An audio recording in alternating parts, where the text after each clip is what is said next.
The scream pierced the desert air like a knife through canvas, sharp and desperate, cutting through the silence that had accompanied Garrett Morrison for the past 3 weeks of solitary riding through the Nevada territory.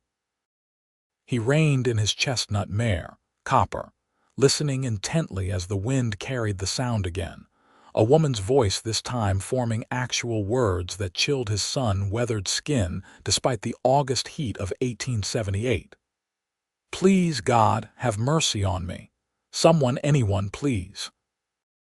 Garrett had been heading toward Nevada City with nothing but his own ghosts for company. A drifter who had learned long ago that attachment only brought pain. He had lost his family to cholera 5 years back, his wife and infant daughter taken within days of each other. And since then, he had been moving from town to town, ranch to ranch, never staying long enough for anyone to matter. But that voice, raw with terror and something that sounded like prayer, pulled at something he thought had died with his family. He urged Copper forward, following the sound toward a cluster of rocks near what looked like an old dried creek bed. The woman's voice grew clearer, and he could hear the words of genuine prayer now, mixed with pleas for help. "Lord, if you can hear me, send someone. Send anyone. I cannot do this alone. Please, please, I am begging you." Rounding the rocks, Garrett saw her. A young woman, maybe in her early 20s, pressed against the stone with her hands clasped in prayer, her dress torn and dusty, her dark blonde hair falling loose from what had once been a proper bun. Her face was streaked with tears and dirt, and her blue eyes were squeezed shut as she prayed with an intensity that made his chest tighten. "Madam," he called out, not wanting to startle her too badly but needing to announce his presence. Her eyes flew open, and for a moment she looked more terrified than before. She scrambled backward, pressing herself harder against the rock. "Please do not hurt me. Please, I have nothing left. They took everything." Garrett held up both hands, staying in his saddle so she could see he was not advancing on her. "I am not here to hurt you, madam. I heard you calling out. Are you injured? Where are the people who did this?" She stared at him for a long moment, her chest heaving with frightened breaths, clearly trying to decide if he was another threat or the answer to the prayers she had been screaming into the desert. Finally, something in his face must have convinced her because her entire body seemed to collapse inward, exhaustion and relief mixing together. "They left an hour ago, maybe 2. I do not know any more. They took our wagon, our horses, everything we had. They killed my father." Her voice broke on the last word, and fresh tears spilled down her cheeks. "They just shot him and left him there in the dirt like he was nothing, like his life meant nothing." Garrett dismounted slowly, keeping his movements careful and deliberate. He had seen enough frightened creatures in his life to know how to approach them. "Where is your father now, madam?" "Over there." She pointed with a shaking hand toward the other side of the rocks. "I tried to bury him, but the ground is too hard and I have nothing to dig with. I have been praying for hours, asking God to send help, to send anyone who might have mercy enough to help me lay my father to rest properly." "I will help you," Garrett said simply. "I have a shovel on my pack. It will not be easy digging in this ground, but we will get it done. What is your name?" "Clara Vaughn." She wiped at her face with the back of her hand, smearing the dirt across her cheek. "My father was Thomas Vaughn. We were traveling from California to start over in Nevada City. He had heard there was work there, and after my mother died last year, we had nothing keeping us in Sacramento anymore. I am Garrett Morrison. I was heading to Nevada City myself." He walked back to Copper and began untying the shovel from his pack. "Let me see to your father, Miss Vaughn. Then we will figure out what comes next." The man's body was indeed on the other side of the rocks, and Garrett could see that Clara had tried to cover him with her own shawl, a small attempt at dignity in the face of violence. Thomas Vaughn had been shot twice, once in the chest and once in the head, and from the look of the scene, he had tried to protect his daughter. The ground around his body showed signs of struggle, and Garrett could see where Clara had fought her own battle. Her skirts torn and dirt under her fingernails, suggesting she had not gone down without a fight. It took Garrett nearly 3 hours to dig a proper grave in the hard desert soil. Clara sat nearby, reciting prayers and passages from the Bible that she apparently knew by heart. Her voice was hoarse but steady, and Garrett found himself listening to the words, finding an odd comfort in them even though he had stopped believing in much of anything after his own family died. "The Lord is my shepherd.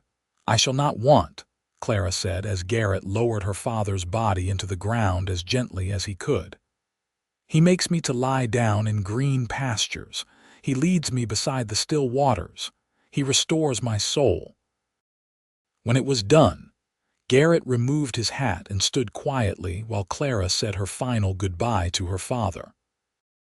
She knelt beside the grave, her hands pressed against the freshly turned earth, and sobbed with a grief so profound that Garrett had to look away, his own memories of loss threatening to overwhelm him. "I am so sorry, Papa," she whispered. "I am so sorry I could not save you. I am so sorry you died trying to protect me. I promise I will make it to Nevada City like we planned. I will make something of myself there, something that would make you proud." When she finally stood, her legs nearly gave out and Garrett caught her elbow, steadying her. She was trembling, whether from shock or hunger or exhaustion he could not tell, probably all three. "When did you last eat, Miss Vaughn?" "Yesterday morning, maybe. I do not remember. We had breakfast before we started traveling, and then those men came out of nowhere in the afternoon, and everything happened so fast." She swayed again, and this time Garrett wrapped an arm around her waist to keep her upright. "I have supplies. You need to eat and drink before we do anything else." He guided her back to where Copper waited patiently, then helped Clara sit down in the shade of the rocks. From his saddlebags, he pulled out dried beef, hardtack, and a canteen of water. "It is not much, but it will keep you going."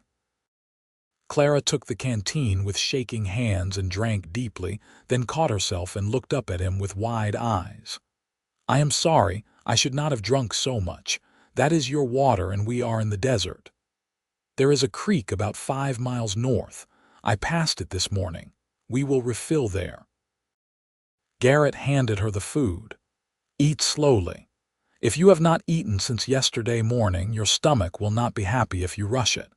She obeyed, taking small bites of the dried beef and softening the hardtack with water before eating it.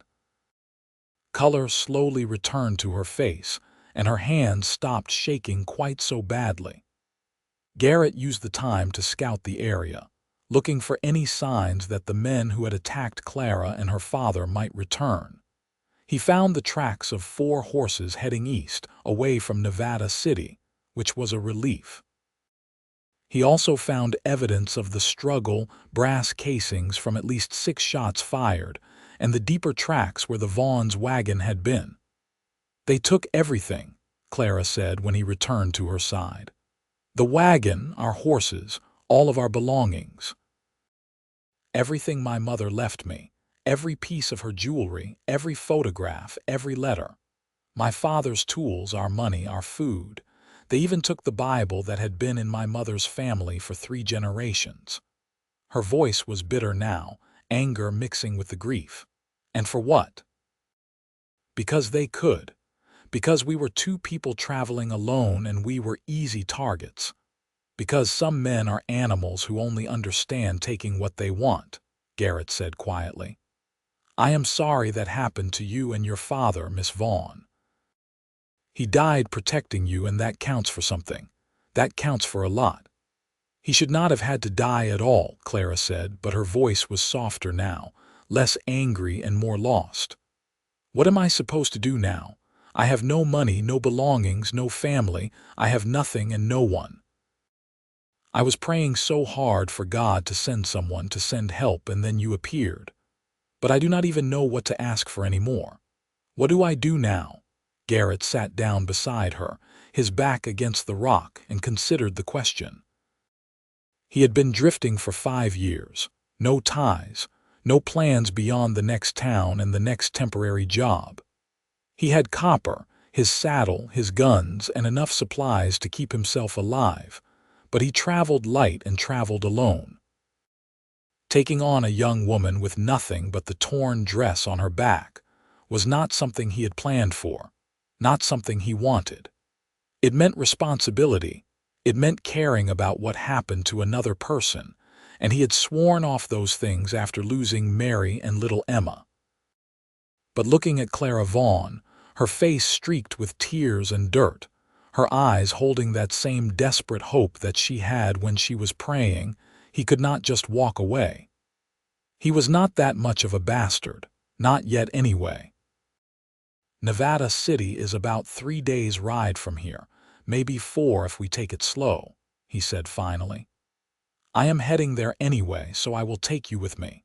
Once we get there, we will figure out what comes next. Maybe there is work for you. Maybe there is someone who knew your father who can help. We will take it one step at a time." "You would do that?" Clara's voice was barely a whisper. "Take me with you. But you do not know me. I could be anyone. I could be dangerous." Despite everything, Garrett felt a small smile tug at his mouth. "No offense, Miss Vaughn, but you do not look particularly dangerous at the moment. You look like someone who needs help, and I am in a position to provide it. That is all there is to it." "That is not all there is to it," Clara said, and now she was looking at him directly, her blue eyes intense despite the exhaustion in her face. "You are choosing to help a stranger when you could have just ridden past and ignored my prayers. That makes you a good man, Mr. Morrison, whether you want to admit it or not." Garrett did not know how to respond to that, so he just stood up and offered her his hand. "We should get moving. We have a few hours of daylight left, and I would rather put some distance between us and this place before we make camp for the night." Clara took his hand and let him pull her to her feet. She was shorter than he had realized, the top of her head barely reaching his shoulder, and she was thin, too thin really, like she and her father had not been eating well even before the attack. "I do not have anything to ride. They took our horses. You will ride with me on Copper. She is strong enough to carry both of us, though we will need to stop more often to let her rest." Garrett led Clara over to his horse, who eyed the new person with mild curiosity. "This is Copper. She has a sweet temperament, so do not be afraid of her." Clara reached out tentatively and stroked the mare's nose. "Hello, Copper. Thank you for sharing your rider with me. I promise I will not be more trouble than necessary." They rode north toward the creek Garrett had mentioned, and as they traveled, he could feel Clara's body gradually relaxing against his back. She had been stiff at first, clearly uncomfortable with the proximity to a strange man, but exhaustion eventually won out over propriety. By the time they reached the creek, she was leaning heavily against him, nearly asleep in the saddle. "We will camp here for the night," Garrett announced, helping Clara down from Copper. Her legs buckled again, and he steadied her, noting the dark circles under her eyes. "You need to sleep, Miss Vaughn. Real sleep, not just passing out from exhaustion." "I do not have anything," Clara said helplessly. "No bedroll, no blanket, nothing." "You can use my bedroll. I will keep watch tonight anyway." Garrett began setting up a small camp, building a fire ring and spreading out his bedroll for Clara. "I have some coffee and beans. Not fancy, but it will be hot food." While the beans cooked over the fire, Clara washed her face and hands in the creek, trying to clean some of the dirt and blood from her skin. Garrett noticed that she was moving stiffly, and he wondered if she had been hurt during the attack more than she had let on. When she returned to the fire, he handed her a cup of coffee and a tin plate of beans. "Did those men hurt you?" he asked carefully. "Beyond what I can see, I mean." Clara's face flushed, but she shook her head. "They tried. That is what the fighting was about. My father fought them, and I fought them, and in the confusion, I managed to get away and hide in those rocks. They shot my father and took our things, but they spent a long time looking for me. I could hear them calling out that they knew I was there, that I should just come out and make it easier on myself. I stayed hidden and prayed. I prayed harder than I have ever prayed in my life. And then eventually they gave up and left, and I came out to find my father dead." "You were smart to hide," Garrett said, "and brave to fight back in the first place." "I did not feel brave. I felt terrified." Clara ate the beans slowly, savoring each bite like it was the finest meal she had ever tasted. "But my father always told me that courage is not the absence of fear. It is doing what needs to be done even when you are afraid. So I hid, and I waited, and I prayed." They sat in silence for a while, the only sounds the crackling of the fire and the gentle rushing of the creek. Garrett found himself studying Clara in the firelight, noting the delicate bone structure of her face, the determined set of her jaw even in exhaustion, the way her hands moved gracefully even though they were scratched and dirty. She was pretty, he realized, or she would be once she had cleaned up and recovered from her ordeal. But more than that, there was something about her that called to him, something in the way she had fought to survive, in the way she prayed with such conviction, in the way she had made sure her father was properly buried before thinking about her own needs. "You should sleep," he said finally. "We have a long few days ahead of us." Clara did not argue. She finished her coffee and beans, thanked him quietly, and curled up in his bedroll. Within minutes she was asleep, her breathing deep and even, her face smoothed of the fear and grief that had marked it all day. Garrett added more wood to the fire and settled in for a long night of watching, his rifle across his lap, his thoughts wandering in directions he had not allowed them to go in years. The next 3 days fell into a pattern. They would wake at dawn, eat a simple breakfast, and ride until the heat of midday forced them to rest in whatever shade they could find. Then they would ride again until evening, make camp, eat dinner, and sleep. Well, Clara slept. Garrett spent most of his nights awake, unable to shake the feeling that they might be followed, that the men who had attacked Clara and her father might come back. But as the days passed and no one appeared, he began to relax slightly. More importantly, Clara began to recover from her shock. Her color improved, her hands stopped shaking, and she started asking him questions about his life, his travels, his plans for Nevada City. "I do not have many plans," Garrett admitted on the second day as they rested beside a stand of Joshua trees. "I was thinking I might find work on one of the ranches outside of town, or maybe at one of the mines if they are hiring. I do not stay in one place long, Miss Vaughn. I have not for years." "Why not?" Clara asked, her curiosity genuine. "Do you not want a home, a place to belong?" "I had that once," Garrett said, the words coming out rougher than he intended. "My wife Mary and our daughter Emma. We had a little homestead in Kansas, nothing fancy, but it was ours. Then the cholera came through in the summer of '73, and within a week they were both gone. I buried them on the land we had worked so hard to claim, sold everything I owned, and started riding. I have been riding ever since." Clara was quiet for a moment, and when Garrett looked at her, he saw tears in her eyes. "I am so sorry. I cannot imagine losing a child.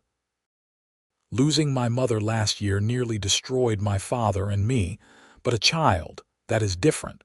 That is worse somehow." "I do not like to talk about it," Garrett said, wishing he had not said anything. "I only mentioned it so you would understand why I do not make plans beyond the next town. I do not see the point anymore. I understand loss," Clara said softly. "But I do not understand giving up on the future. My father did not raise me that way. Even after my mother died, even after we lost almost everything we had in California, he believed we could start over in Nevada City. He believed there was still hope, still a reason to keep trying. And now I have to believe that for both of us."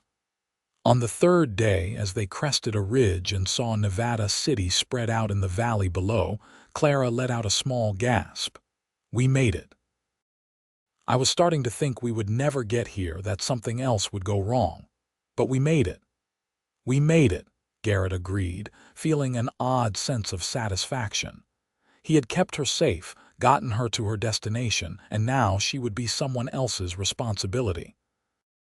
He should have been relieved, ready to collect whatever payment his conscience demanded and move on. But instead he felt a strange reluctance, like he was not quite ready to say goodbye to Clara Vaughn and her earnest prayers and her stubborn hope. Nevada City was a bustling town, swollen with miners and merchants, gamblers and con artists, families trying to make honest livings and desperados looking for easy money. The main street was packed with wagons and horses, and the sound of hammers and saws filled the air as new buildings went up to accommodate the influx of people drawn by silver strikes in the surrounding hills.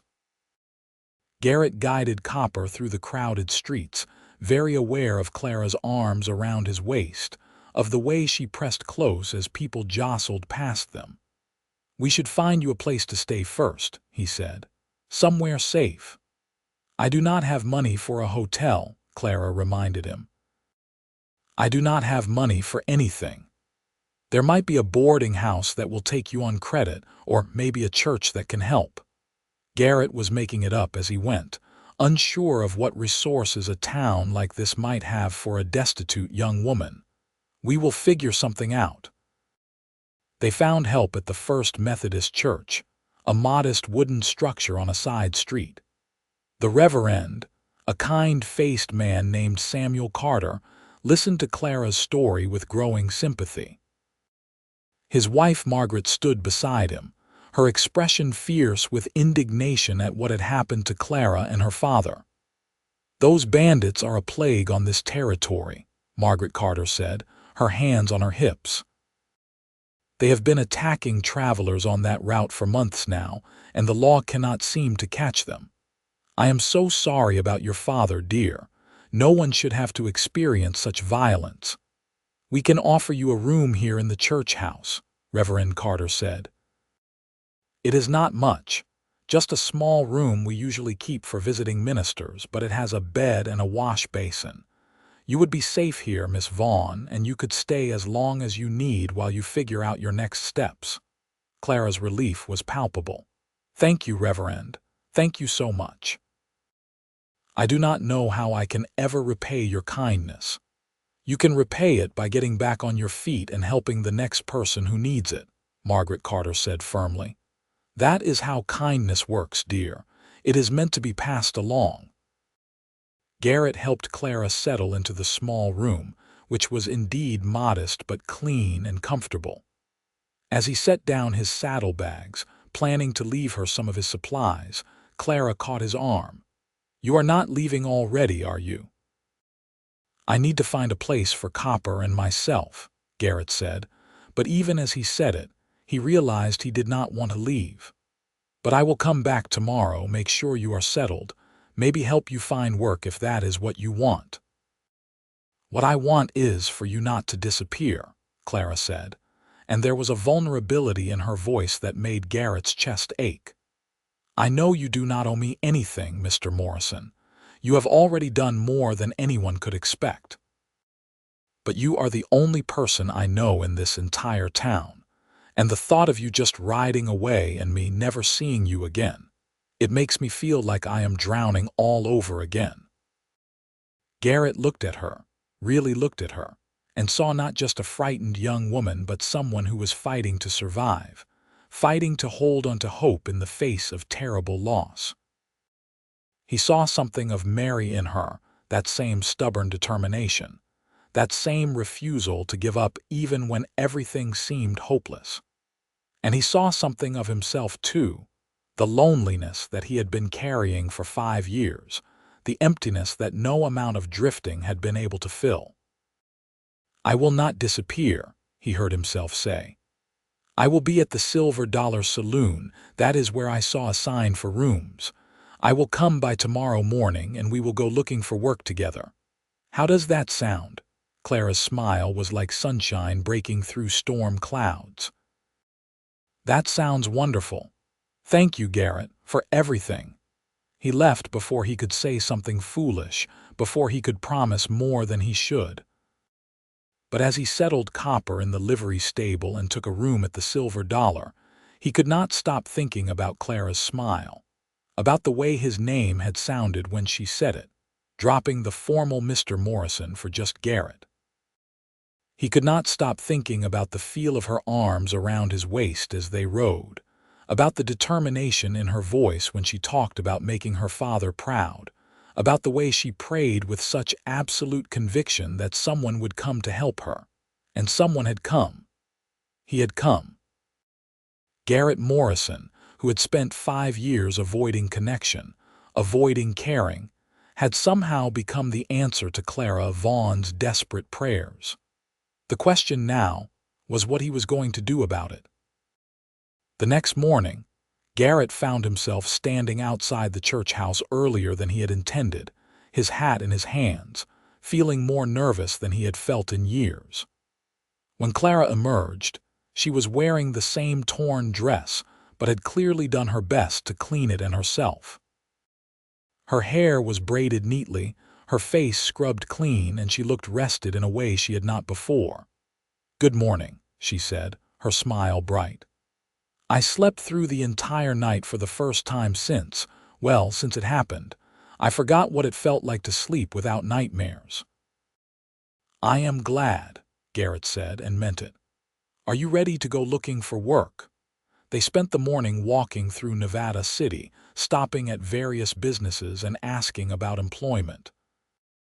Clara was not shy about approaching people, explaining her situation with simple dignity, asking if they knew of any positions that might be available.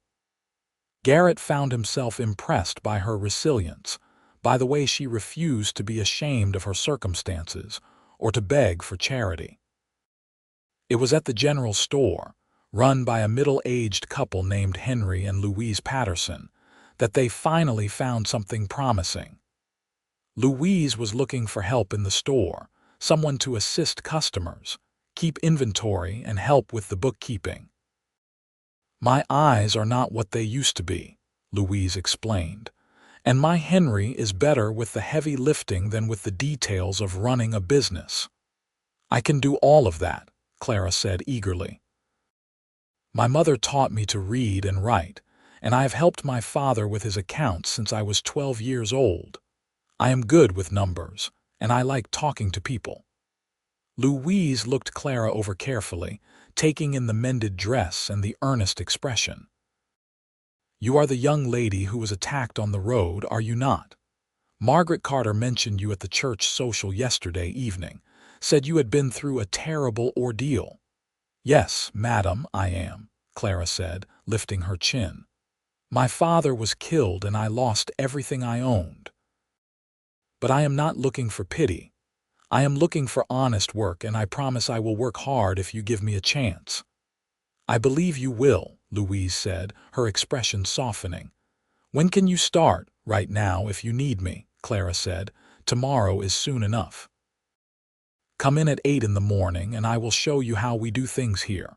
As for wages, I can pay you $2 a week plus meals while you are working. It is not much, but it is a start."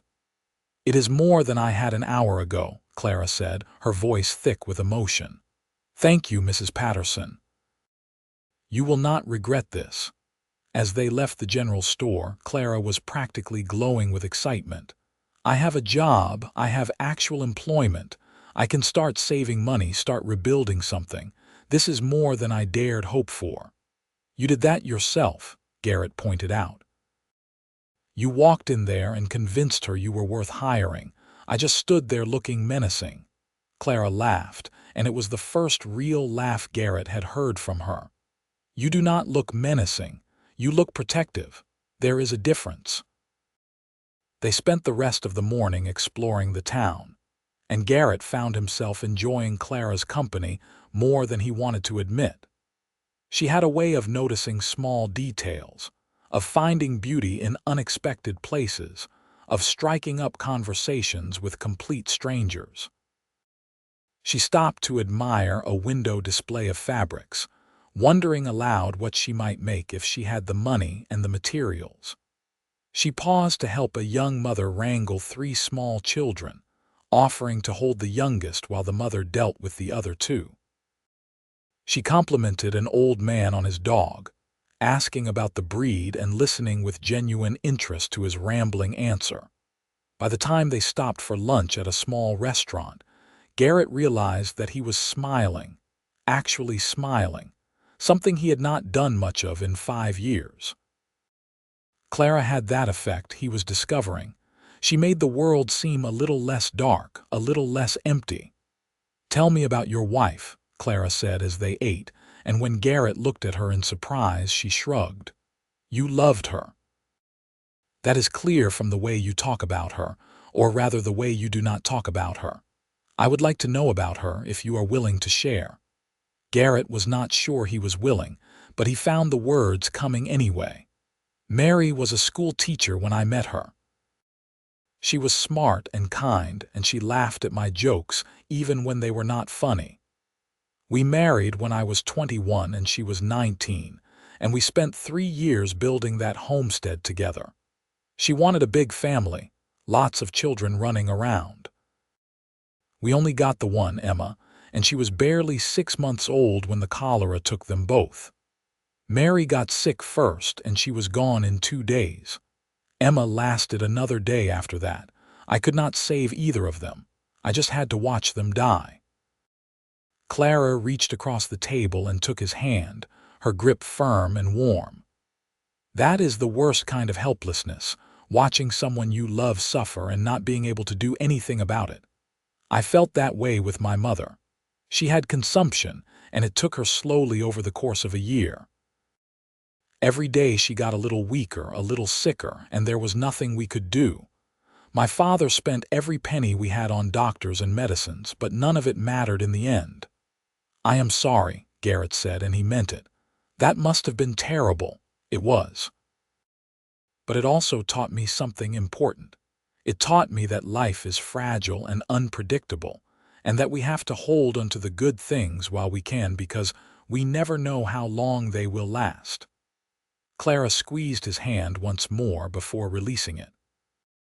"You loved your wife and daughter, and that love was real and important even though they are gone. But you are still here, Garrett. You are still alive.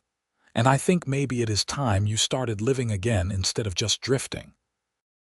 Her words hit harder than Garrett expected, cutting through the armor he had built around his heart. "I do not know if I remember how," he admitted. "Then maybe we can figure it out together," Clara said softly. "I am trying to rebuild my life from nothing." "You are trying to figure out if you still want a life to rebuild. That seems like something we might be able to help each other with." Over the next few weeks, Garrett found himself spending more and more time in Nevada City. He took a job at a ranch outside of town, working with their horses, but he made sure to ride into town several times a week to check on Clara. At first he told himself it was just to make sure she was safe, that she was settling in properly, but he knew he was lying to himself. The truth was that he looked forward to seeing her, to hearing about her day at the general store, to watching her face light up when she talked about the people she met or the things she was learning. Clara was thriving in her new position. Louise Patterson quickly discovered that Clara had a natural talent for retail, able to remember customer preferences and suggest products they might like. She was also excellent with the bookkeeping, catching errors that Henry had been making for months and streamlining their inventory system.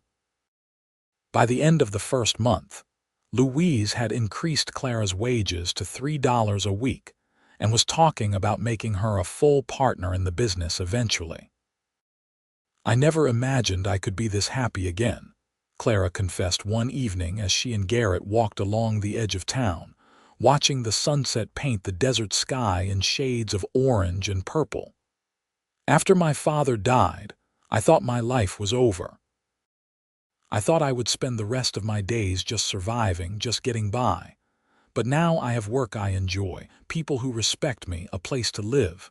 I have hope again." "You deserve all of that and more," Garrett said. "You fought for it. You earned it." Clara stopped walking and turned to face him, her expression serious. "I fought for it, yes. But I also had help. I had you, Garrett. You saved my life that day, and you have been helping me rebuild it ever since. I do not think I have properly thanked you for that." "You do not need to thank me," Garrett said, uncomfortable with the gratitude in her voice. "Any decent person would have done the same." "But you are the one who actually did it," Clara insisted. "You are the one who heard my prayers and answered them. You are the one who buried my father and got me safely to Nevada City and helped me find work. You are the one who comes to visit me even though you live miles outside of town and have your own job to worry about. Why do you do all of that, Garrett?" It was a fair question, one Garrett had been asking himself for weeks now. The easy answer was that he was just being helpful, just making sure she was all right before he moved on to the next town. But that was not the truth, and he was tired of lying to himself about it. "Because I care about you," he said finally, the words rough but honest. "Because somewhere between finding you in those rocks and watching you build a new life here, I started caring about what happens to you. I started wanting to be part of your life instead of just passing through it." Clara's eyes widened, and for a moment Garrett was afraid he had said too much, pushed too far. But then she smiled, and it was the warmest, most genuine smile he had ever seen. "I care about you too. I think I have since that first day when you could have just ridden past but stopped to help instead. You gave me hope when I had none left, Garrett. You gave me a reason to keep fighting. And now, I want you to have a reason to stop drifting." "Clara," Garrett started, but she stepped closer, close enough that he could smell the lavender soap she used, close enough that he could see the flecks of gray in her blue eyes. "I am not asking for promises you cannot keep," she said softly. "I am not asking you to suddenly forget your past or pretend that you did not love your wife and daughter. But I am asking you to consider that maybe, just maybe, there could be a future worth staying for. A future with me."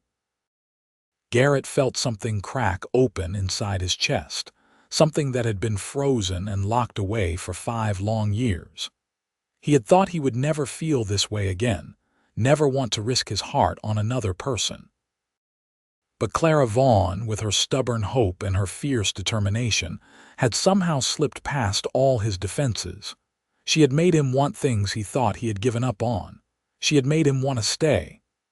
"I would like that," he said, his voice barely above a whisper. "I would like to try for a future with you, Clara, if you will have me." "I will have you," Clara said, and then she rose up on her toes and kissed him, gentle and sweet and full of promise. It was not a passionate kiss, not yet, but it was enough to seal something between them, a commitment to try, to build something together out of the ruins of their separate losses. When they pulled apart, Garrett rested his forehead against Clara's, his hands on her shoulders, feeling more at peace than he had felt in years. "I do not know how to do this," he admitted. "I do not know how to be someone's future when I have been stuck in the past for so long." "We will figure it out together," Clara said, echoing her words from weeks ago. "One day at a time, one step at a time, that is all we can do." And they did figure it out slowly and carefully over the following months. Garrett quit his job at the ranch and found work in Nevada City itself, at the livery stable where he had boarded Copper. The owner, An older man named Jack Sullivan was looking for someone to take over the business when he retired, and Garrett's skill with horses made him the perfect candidate.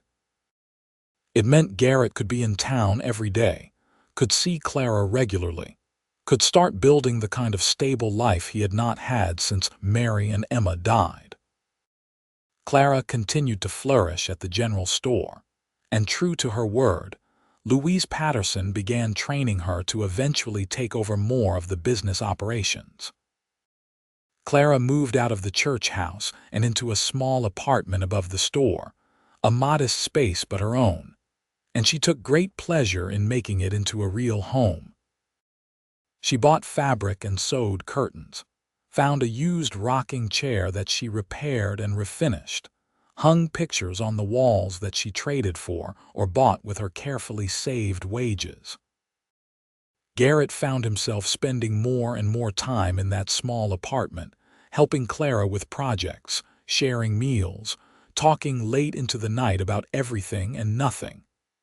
They talked about their pasts, their losses, the people they had loved and lost. They talked about their present, the funny customers at the store, the difficult horses at the livery, the gossip and drama of small-town life. And slowly, carefully, they began to talk about their future. "I want to marry you," Garrett said one evening in December, 6 months after he had found Clara praying in the desert. They were sitting in her apartment, the winter wind howling outside, a small fire crackling in the stove. "I know it has not been that long, and I know we are both still healing from everything we have lost, but I do not want to wait any longer to start our life together properly. Will you marry me, Clara?" Clara set down the shirt she had been mending and looked at him, her eyes shining with tears. "Yes, yes, I will marry you, Garrett Morrison. I will be your wife, and we will build a life together, and we will be happy. I believe that with everything I am." They married in January of 1879 in the same little Methodist church where Clara had first found refuge. Reverend Carter performed the ceremony, and Margaret Carter served as matron of honor while Jack Sullivan stood up for Garrett. It was a small wedding, simple and heartfelt, but it felt right to both of them. Clara wore a new dress that she had sewn herself from blue fabric that matched her eyes, and Garrett wore his best suit that he had not worn since his wedding to Mary 8 years earlier. As he slipped the ring onto Clara's finger, a simple gold band that he had bought with his savings from the livery, Garrett felt the last of his grief release its stranglehold on his heart. He would always love Mary and Emma, would always carry them with him, but Clara was his present and his future. She was the answer to prayers he had been too angry and hurt to voice, the hope he had not known he was looking for. Their wedding night was tender and careful, both of them nervous in different ways. Clara was a virgin, her only knowledge of marital relations coming from vague conversations with her mother and married friends. Garrett had experience but was terrified of rushing her, of doing anything that might remind her of the men who had attacked her and her father. They took their time, talking and touching, learning each other's bodies with patience and care. And when they finally came together as husband and wife, it felt like a healing, like two wounded souls finding comfort in each other. The first year of their marriage was not without challenges. Garrett still had nightmares sometimes about finding Mary and Emma dead, about being helpless to save them. Clara had her own nightmares about the attack, about her father's death, about being hunted through the rocks. They learned to comfort each other through the dark moments, to hold each other until the fear passed, to remind each other that they were safe now, that they had each other. Jack Sullivan retired in the summer of 1879 and sold the livery stable to Garrett for a fair price, with the understanding that Garrett would let him keep a horse there and visit whenever he wanted. Garrett threw himself into running the business, expanding the services to include horse training and buying and selling, not just boarding. His reputation for being skilled and honest spread, and soon he had customers coming from all over the territory.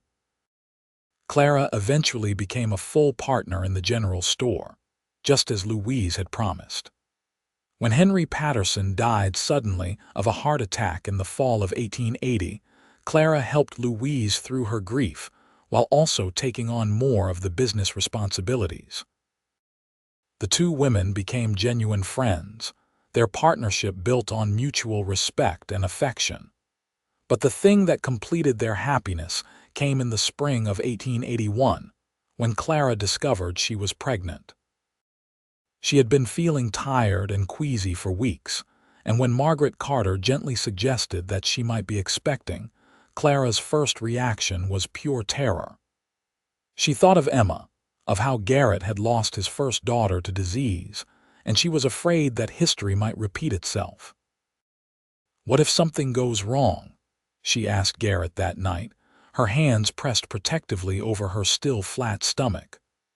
"What if I lose the baby, or if I die in childbirth, or if the baby is born but something happens like it did with Emma?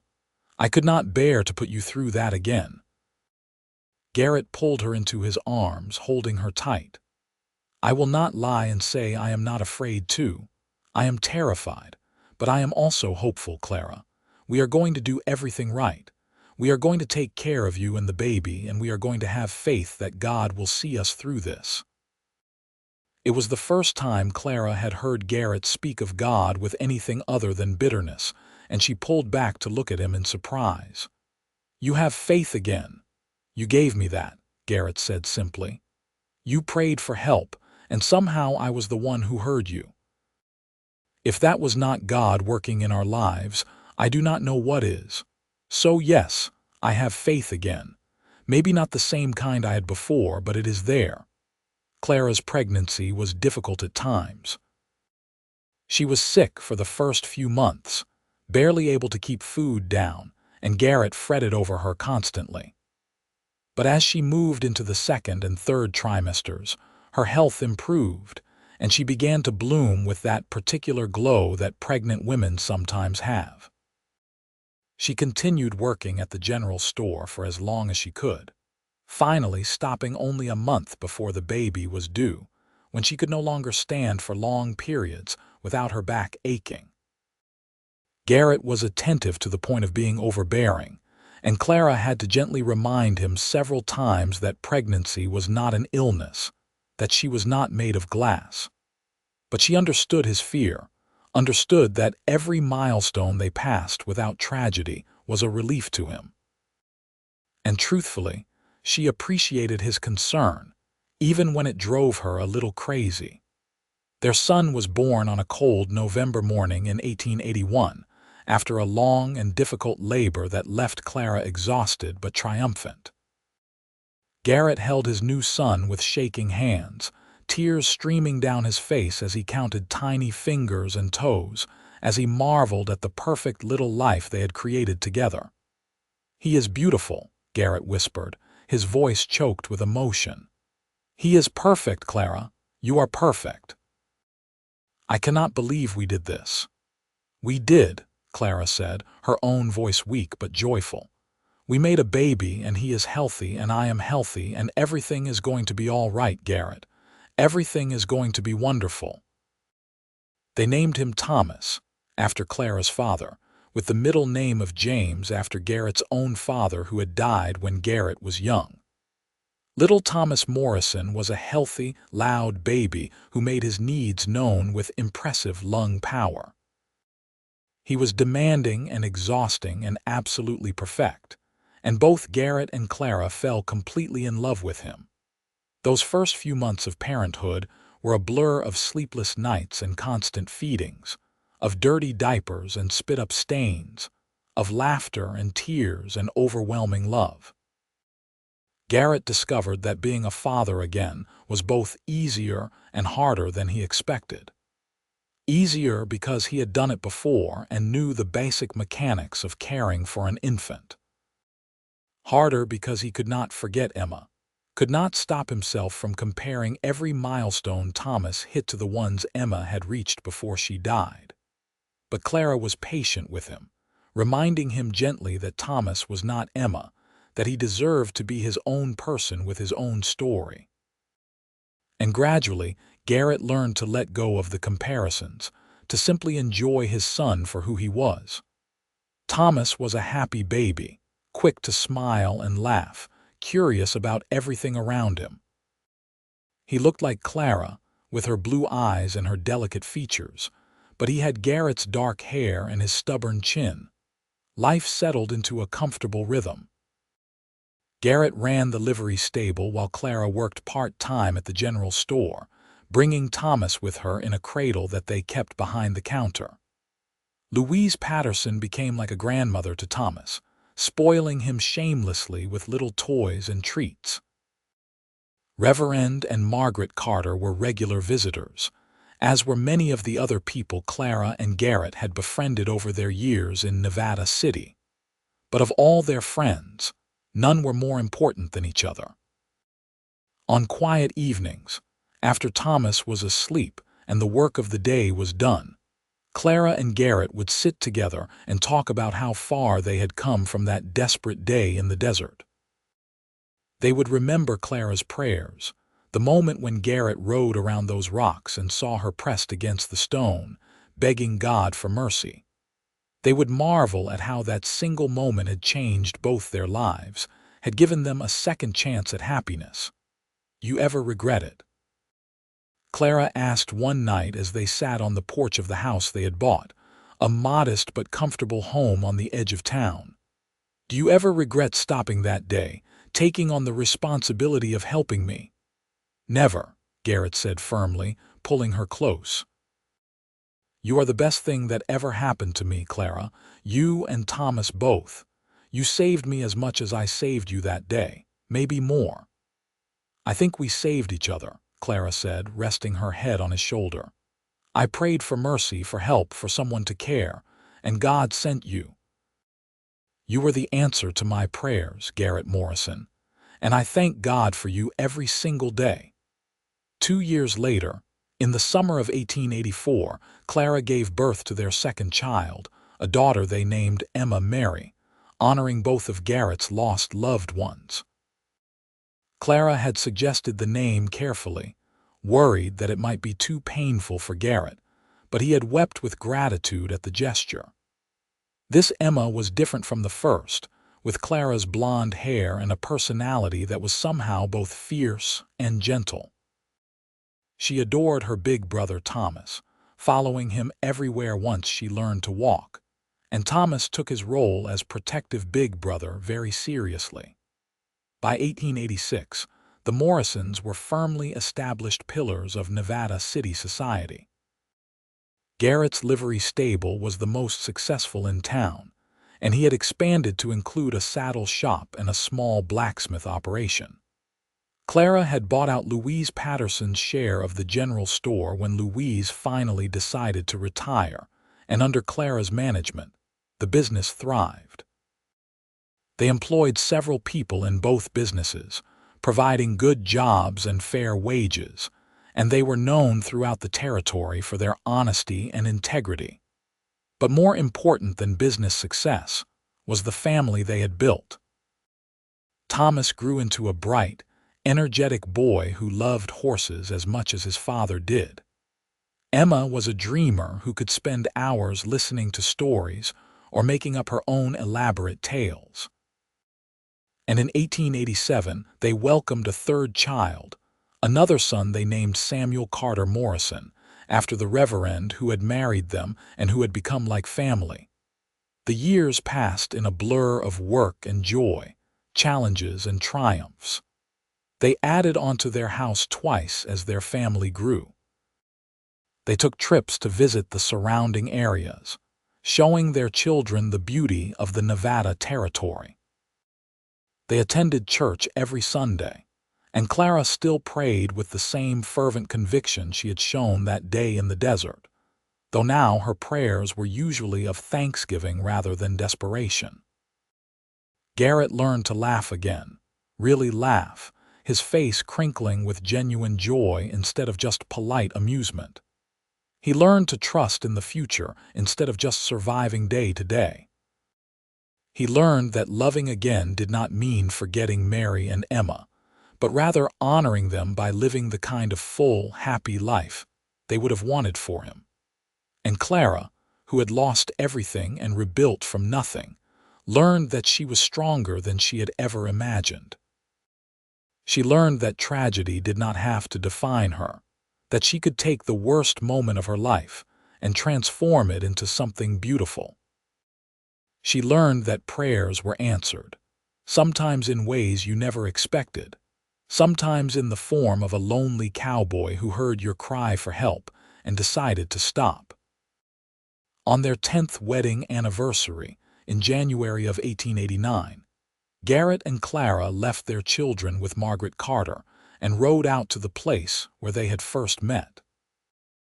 It took them most of the day to find it, the desert landscape all looking the same, but finally Clara recognized the cluster of rocks, the dried creek bed, the spot where her father was buried. They stood together at Thomas Vaughn's grave, Clara's hand in Garrett's, and she spoke quietly. "I made it, Papa. I made it to Nevada City just like we planned, and I made something of myself just like I promised. I found a good man, a man you would have liked, and we have 3 beautiful children. I am happy, Papa. I am so happy, and I wish you could have been here to see it."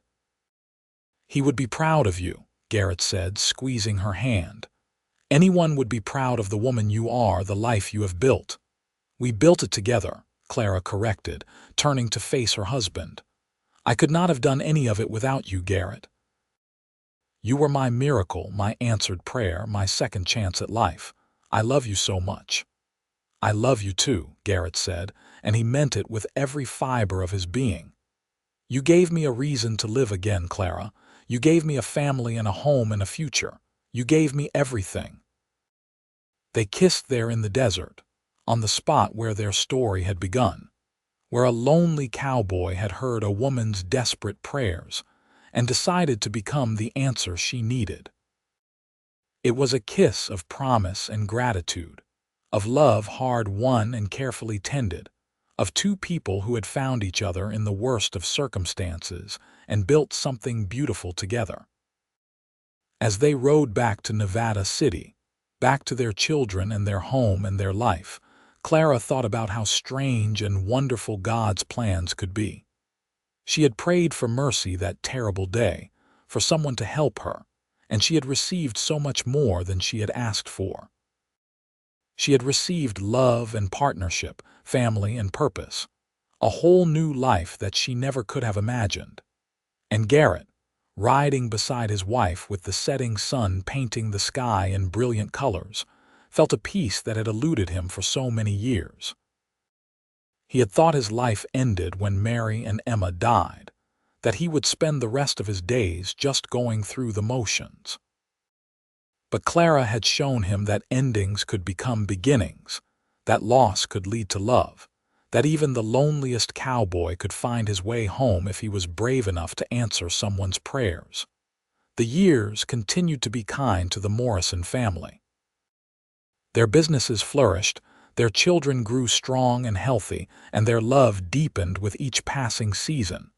They faced challenges, of course, as all families do. There were lean years when the mind slowed down and business suffered. There were illnesses and accidents, close calls that reminded them how fragile life could be. There were the normal struggles of raising children, of balancing work and family, of navigating the complexities of a growing community. But through it all, they had each other. When Thomas decided at age 15 that he wanted to leave school and work full-time at the livery with his father, it was Clara who helped Garrett see that their son was growing up and needed to find his own path. When Emma announced at 17 that she wanted to become a teacher like Garrett's first wife Mary had been, it was Garrett who encouraged her dreams and helped her find a position at the new school being built outside of town. When Samuel struggled with illness as a young boy, it was both of them together who sat up night after night, praying and caring for him until he recovered. In 1895, when Garrett turned 43 and Clara turned 40, they renewed their wedding vows in a ceremony attended by their children, their friends, and much of Nevada City.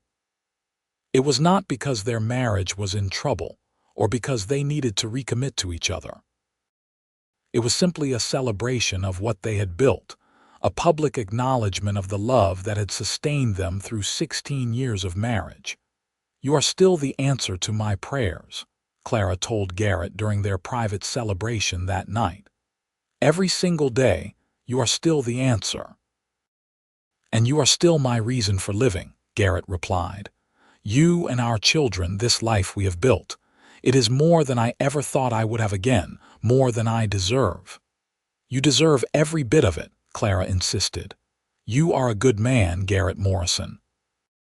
You were a good man when you stopped to help a stranger in the desert, and you are a good man now. That has never changed." As the century drew to a close, the Morrisons began to think about their legacy, about what they would leave behind for their children and grandchildren. In 1898, Thomas married a young woman named Sarah who worked as a seamstress in town. And within a year they had given Garrett and Clara their first grandchild, a beautiful little girl named Clara after her grandmother. Garrett, who had once thought he would never have the chance to be a grandfather, was absolutely besotted with his granddaughter. Emma followed her brother into marriage in 1900, wedding a young teacher she had met while working at the school. Her husband James was a kind, bookish man who treated Emma like a queen, and they settled into a cottage near the school where they both taught. They waited a few years before starting their family, but in 1903 they welcomed twin boys, much to everyone's delight and Emma's exhaustion. Samuel, their youngest, showed a talent for business that surprised everyone. He worked with Clara at the general store but had bigger ambitions, talking about expanding into mail order, about opening additional locations in other towns. Clara, who had built her own success from nothing, encouraged his dreams while teaching him the importance of integrity and hard work. In 1905, Garrett and Clara celebrated their 26th wedding anniversary, and as they sat together on their porch watching the sunset, they reflected on the incredible journey their life together had been. They were in their early 50s now, with gray in their hair and lines on their faces, but their love was as strong as it had been that day in her small apartment when Garrett had first asked her to marry him. "You remember what you said that day I found you?" Garrett asked, his arm around Clara's shoulders. "You were praying for mercy, for someone to help you. You were so desperate, so frightened." "I remember every second of that day," Clara said. "The heat, the fear, the absolute certainty that I was going to die out there alone. And then you appeared, like an angel sent from heaven, and everything changed." "I was no angel," Garrett said with a laugh. "I was just a lonely drifter who happened to be in the right place at the right time." "You were exactly what I needed," Clara corrected. "You were exactly what God knew I needed, even if I did not know it myself. I prayed for mercy, but God gave me so much more. He gave me love and family, purpose and joy. He gave me you, Garrett, and that was the greatest gift I could have ever received."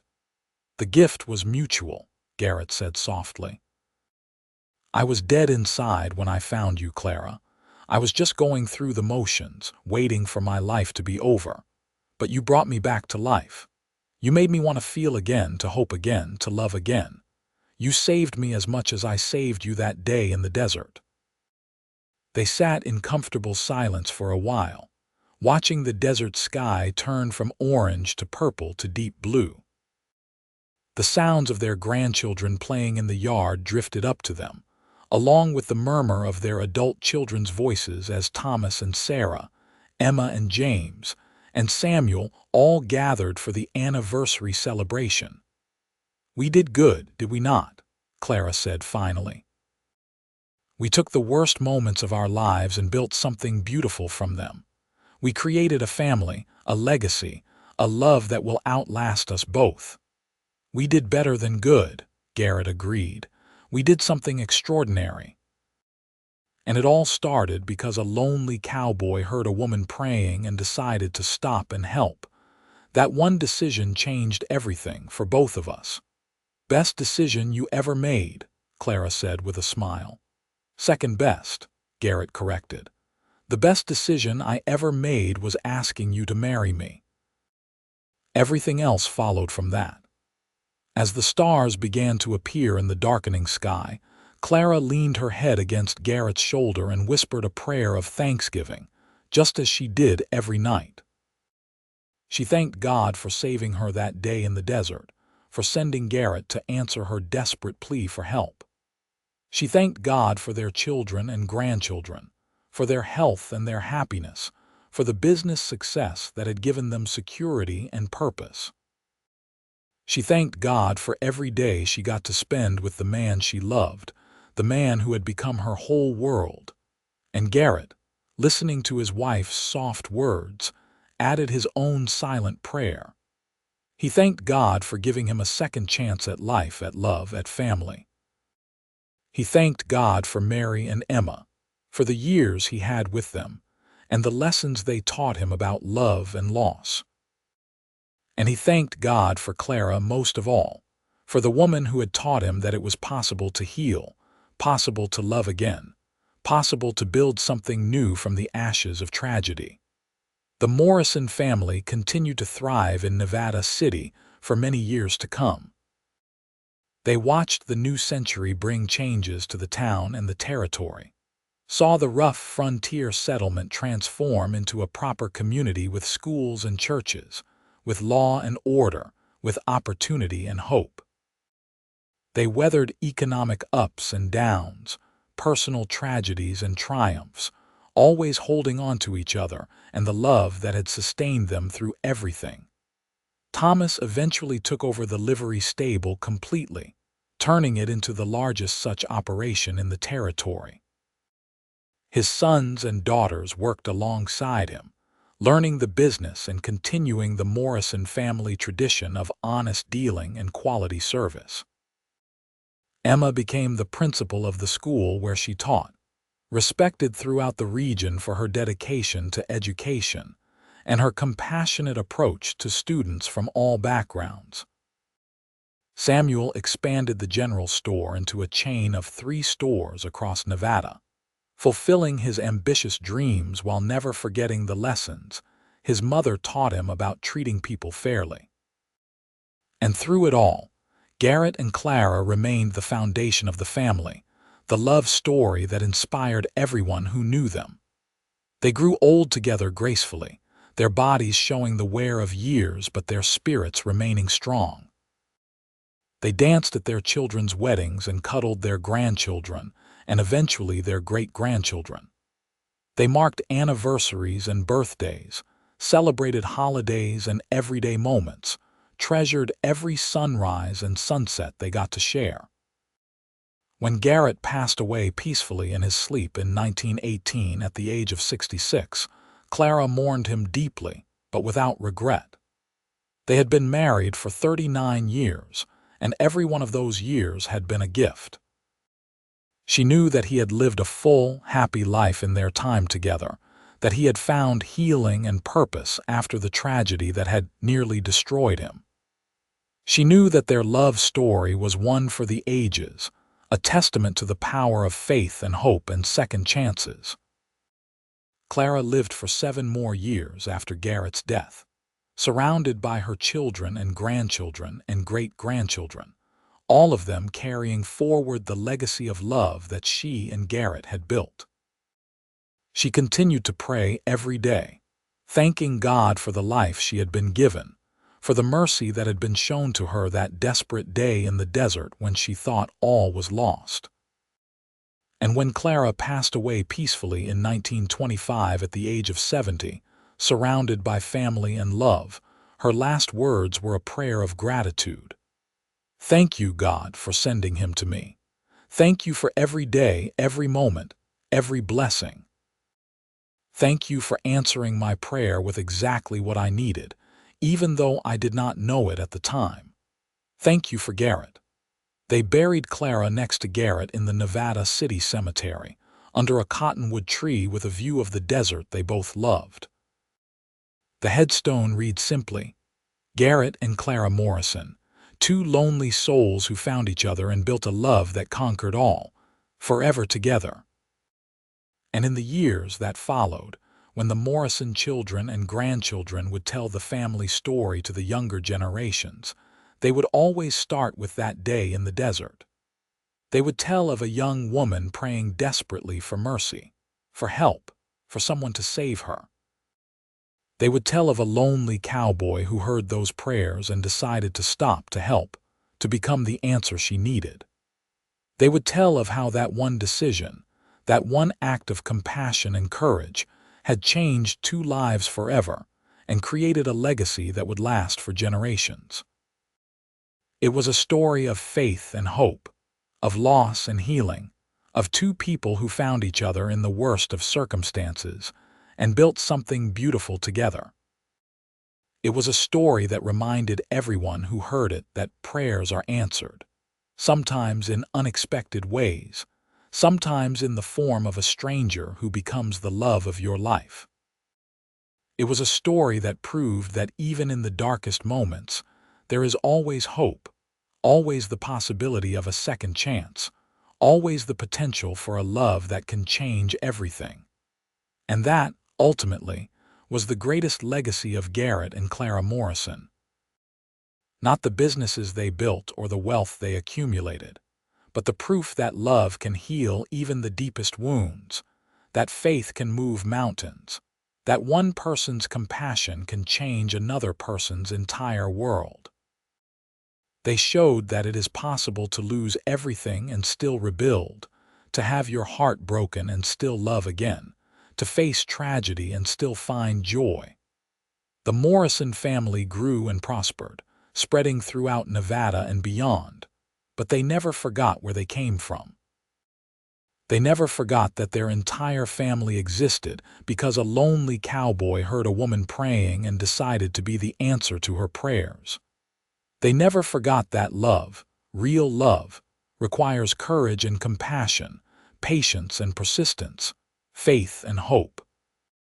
And on quiet nights, when the desert wind whispered through the streets of Nevada City, old-timers would swear they could still hear echoes of Clara's prayers from that long-ago day, and the sound of Copper's hooves as Garrett rode to her rescue. They would tell stories of the lonely cowboy and the praying woman, of how two broken people found each other and created something whole, of how one act of mercy changed the course of many lives. It was a story that belonged to the Wild West, to a time when life was hard and love was precious, when faith meant something and prayers were answered by people willing to be the hands and feet of God. It was a story that reminded everyone that we all have the power to be someone's answered prayer, to be the mercy someone is begging for, to be the hope that changes everything. And that, in the end, was the true legacy of Garrett Morrison and Clara Vaughn Morrison, the lonely cowboy and the praying woman who found each other in the desert and built a love story for the ages.